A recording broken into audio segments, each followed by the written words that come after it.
Pessoal, bora falar hoje um pouquinho sobre microbiota intestinal. Antigamente falava-se muito flora intestinal, hoje fala-se microbiota intestinal. A forma como se fala pouco importa pra gente. O importante, na verdade, é o que ela significa, o que ela faz pra gente.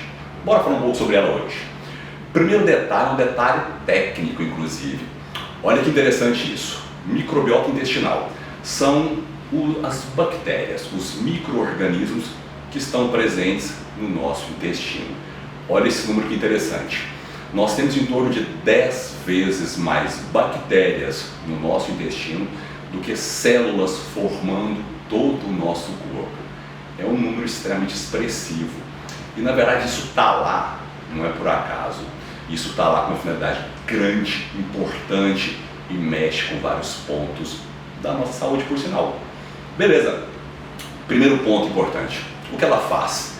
O que esse tanto de micro-organismo no nosso intestino faz e repercute no nosso organismo?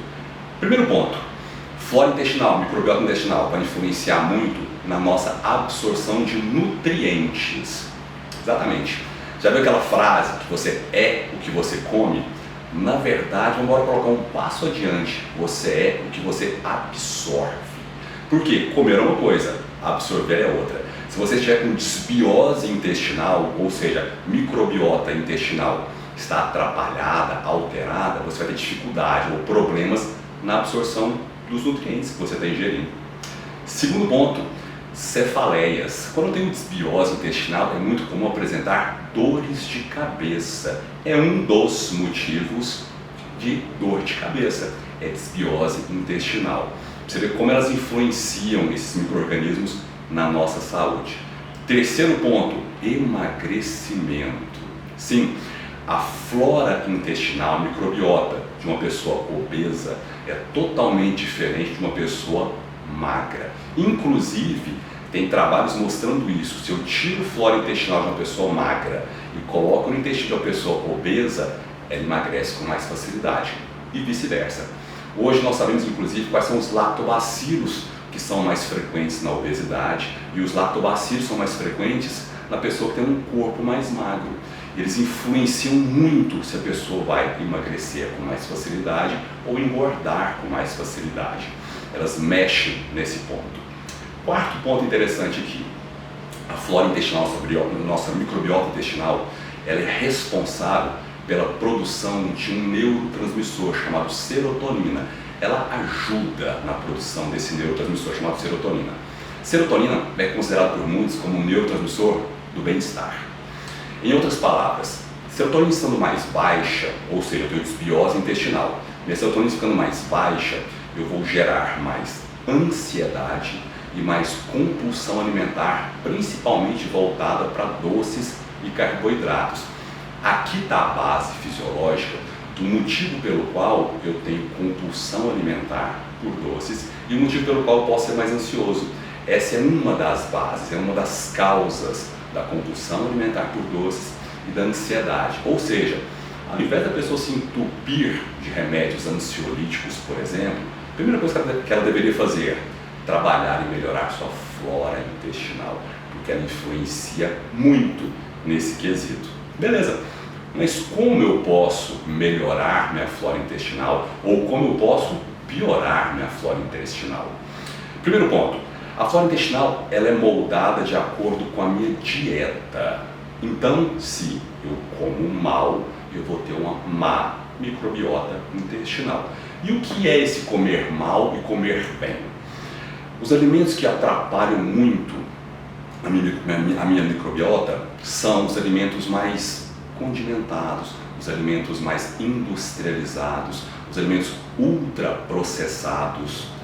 Álcool faz isso, exatamente. Sabe aquela cervejinha, aquele vinhozinho, as pessoas colocam no diminutivo para diminuir, parece que o problema deles. Do final de semana, sim, eles atrapalham sua microbiota e causam isso tudo de malefício que a gente falou agora nesse vídeo. Então, o importante da nossa história é eu cuidar muito bem da minha alimentação, porque é o que entra aqui que vai influenciar lá no meu intestino. Isso é que faz toda a diferença.